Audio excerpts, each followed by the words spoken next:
Shalom,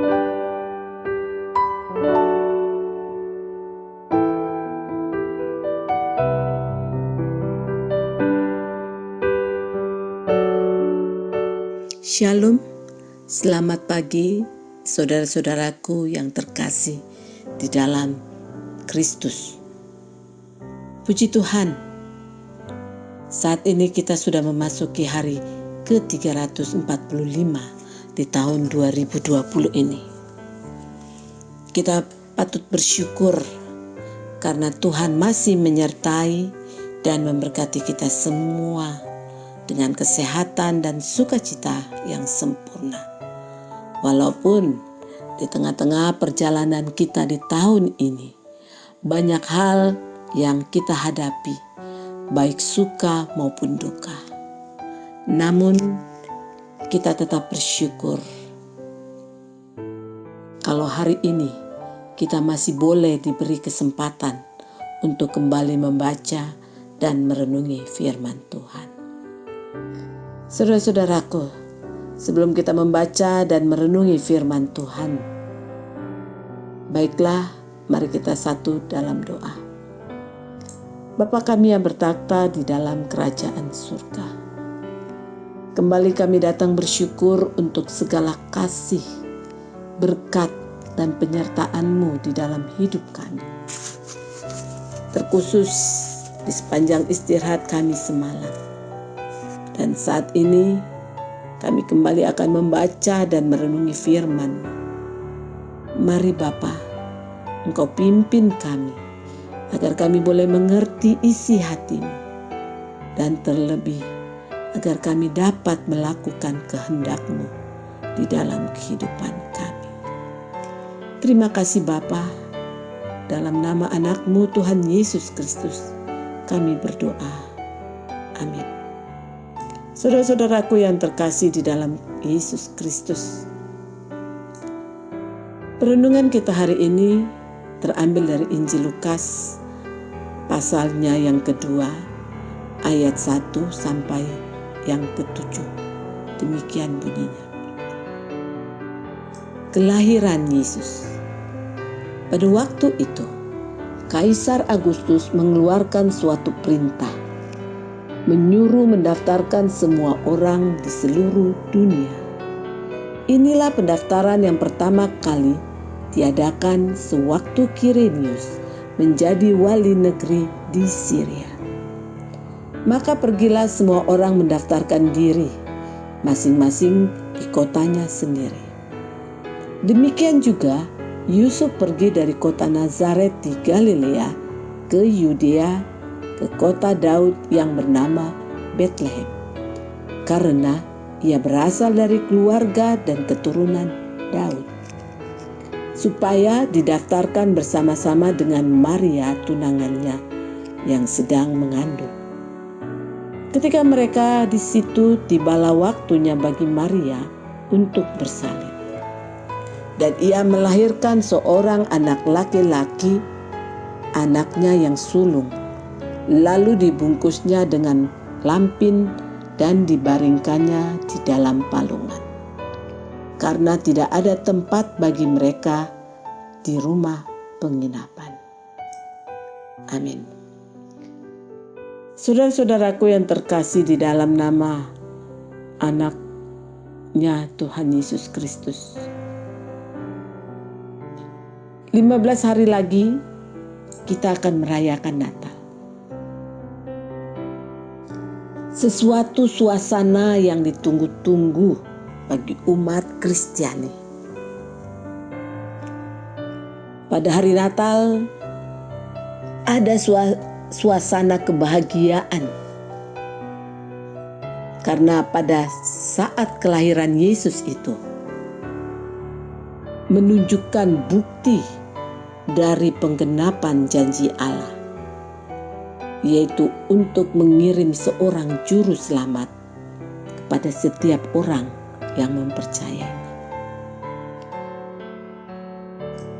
Biasanya menjelang Natal, ayat firman Tuhan seperti yang telah kita baca tadi, Lukas 2 ayat 1-7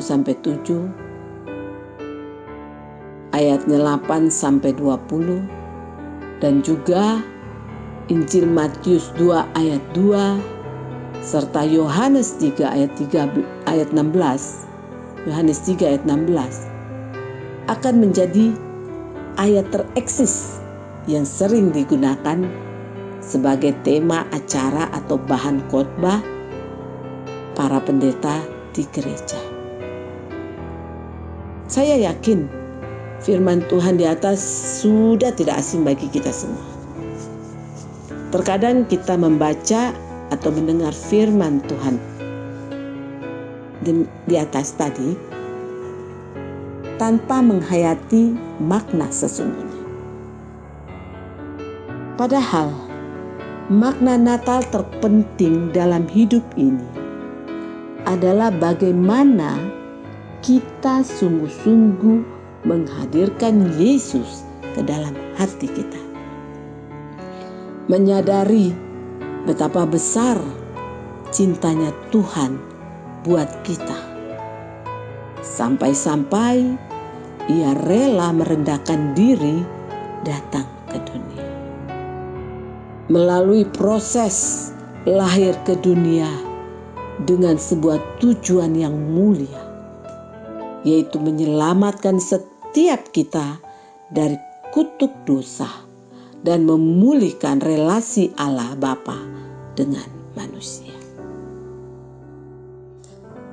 Saudara-saudaraku yang terkasih, ada sebuah joke Kristen lelucon dengan judul "Kemana Yesus Saat Natal?".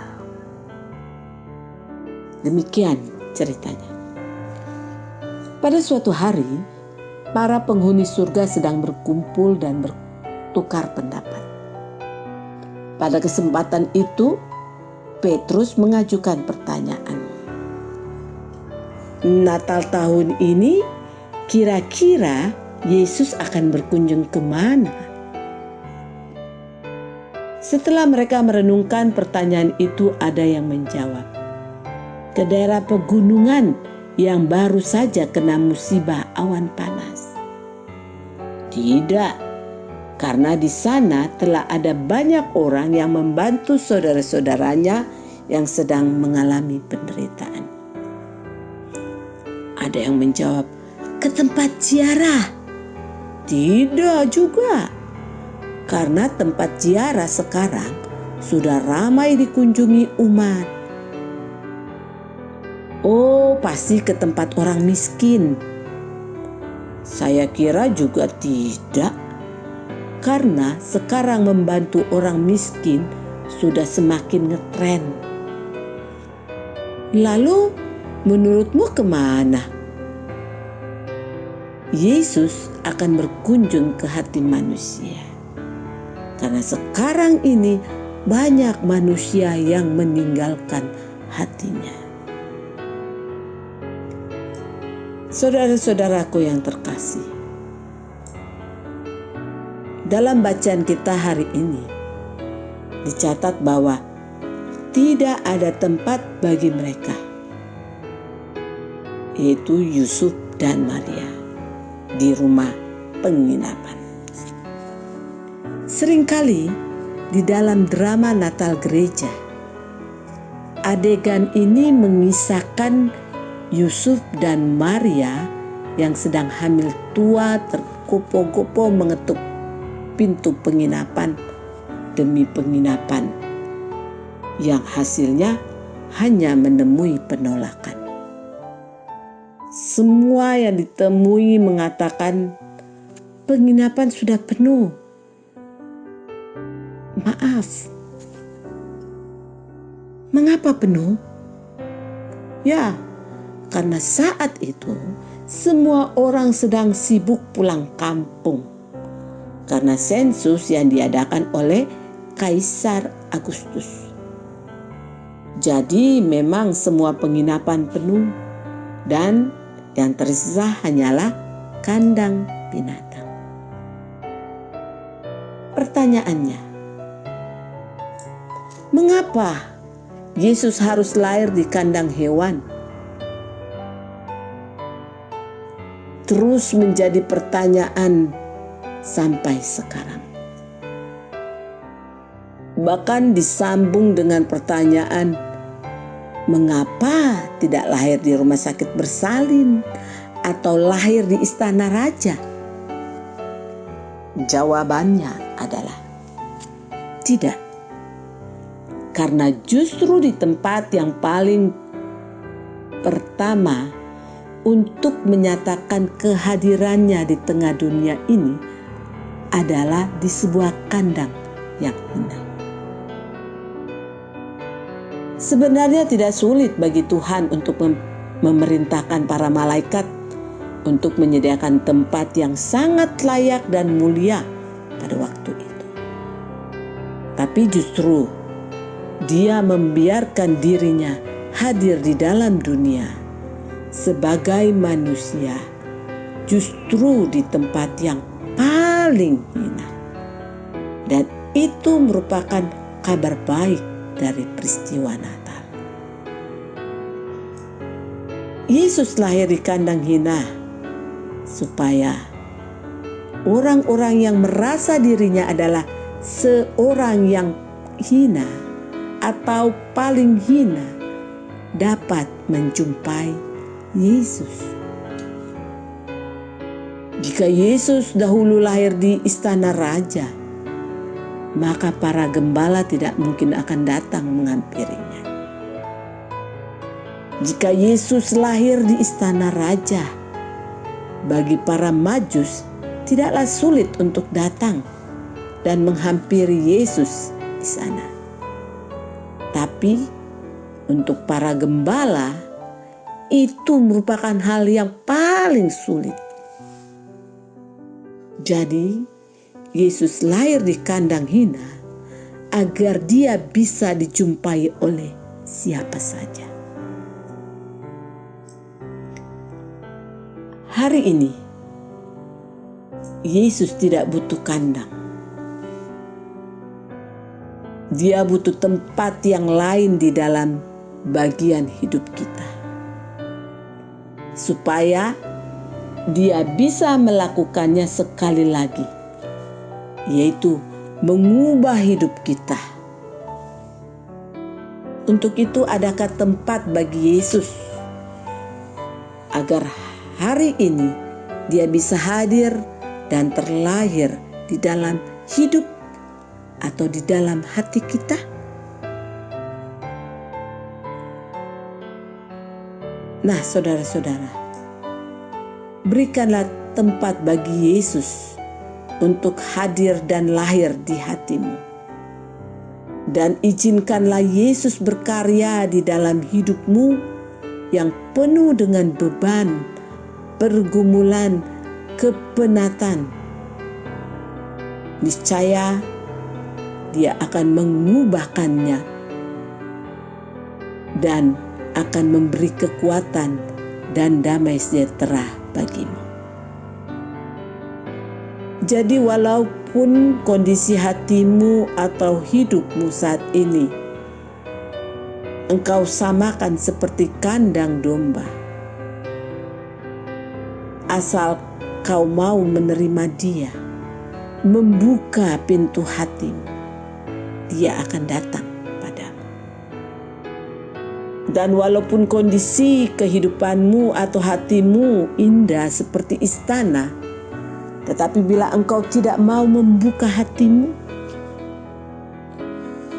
ketika Dia datang hendak lahir di hidupmu, maka tidak ada kelahiran Yesus di hidupmu. Saudara-saudaraku yang terkasih di dalam nama Yesus Kristus,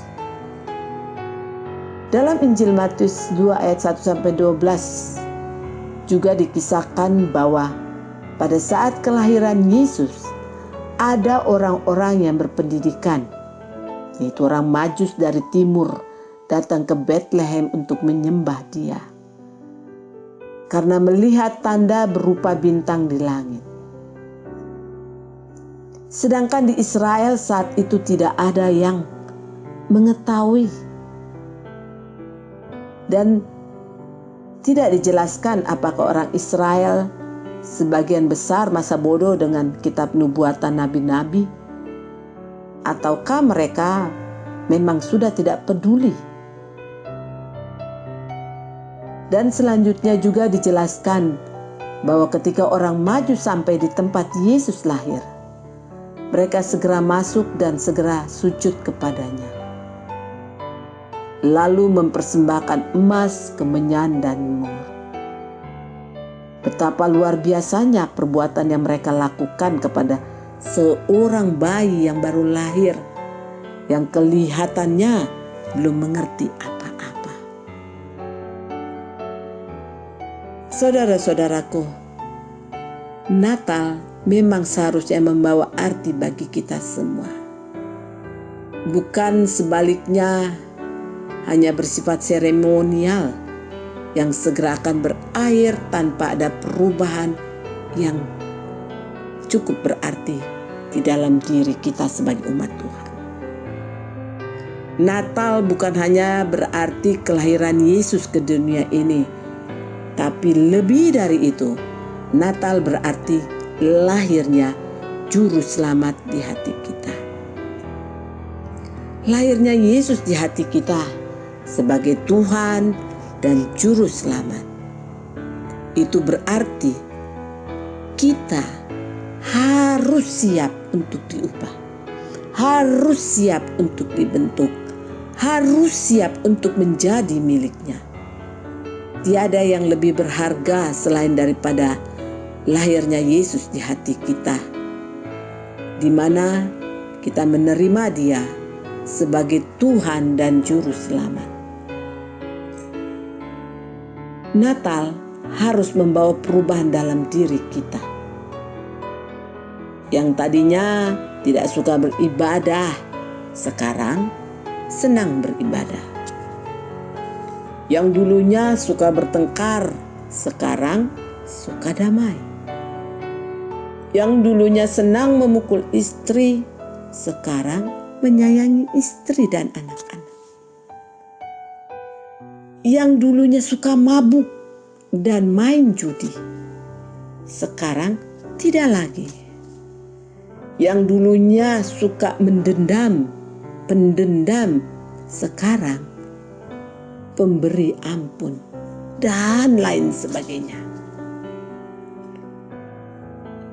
Jadi, ada perubahan total ketika Yesus lahir dan hidup di dalam hati kita.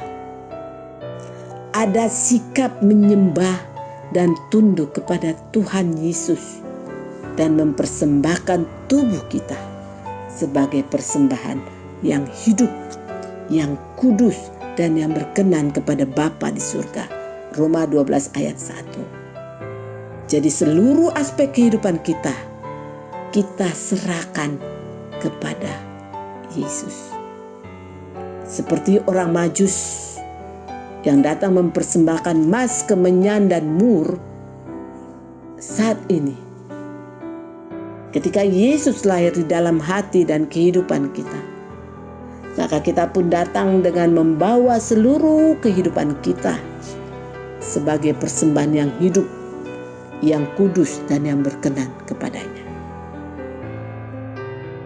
Sekarang pertanyaannya, sudahkah Yesus lahir di hati kita sebagai Tuhan dan Juru Selamat? Mari kita bersama-sama merenungkan firman Tuhan ini dan mengkoreksi diri kita sendiri. Sebab Natal tak akan berarti tanpa Yesus lahir di hati kita. Amin. Tuhan Yesus memberkati. Mari kita satu dalam doa. Bapa kami yang bertakhta di dalam kerajaan surga, kembali kami datang ke hadirat-Mu. Kami mengucap syukur untuk firman-Mu yang mengingatkan kami untuk mengkoreksi diri kami dalam menyambut kelahiran-Mu dengan benar sesuai kehendak-Mu ya Bapa. Kiranya Engkau menolong kami agar kami mau dan mampu membuka hati kami untuk menerima kelahiran dan kehadiran-Mu di dalam hati dan hidup kami. Sehingga kami pun dapat mengalami perubahan total di dalam hidup kami. Dan sehingga kami memiliki sikap hati yang mau menyembah dan tunduk kepada Tuhan Yesus. Serta dapat mempersembahkan tubuh kami sebagai persembahan yang hidup, yang kudus dan yang berkenan di hadapan-Mu Bapa. Terima kasih Bapa di surga. Inilah doa kami yang kami panjatkan hanya di dalam nama anak-Mu, Tuhan Yesus Kristus, Juru Selamat kami yang hidup. Amin.